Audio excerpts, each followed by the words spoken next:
First time nga lang ng parents ko and ng mga kids kong mag-dine in dito sa Starbucks.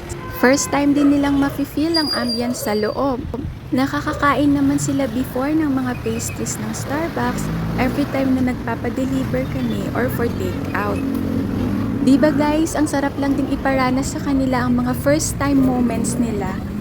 Ngayon na nga lang din nakakabawi ang buong family namin na makalabas-labas ng ganito. Ang dami lang din kasing pinagdaanan na downs and lows the past years. And now, by all God's graces, ay nakaka-move on na rin ang family. Na-excite ang mga seniors and mga kids. Ang sarap talagang tingnan, yung mga cakes and pastries nila, even yung mga breads.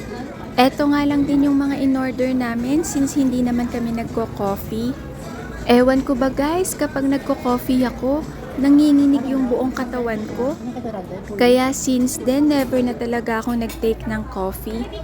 Yung brother ko nga ang nag-order ng mga ito, a little of everything daw para matikman ng lahat. Sulit yung mga breads nila kasi bukod sa malinamnam ay mabigat sa tiyan. Ayan pa lang ay mabubusog ka na. Pauwi na nga kami here and nairaos na naman ang isang araw na first time para sa kanila. Bye!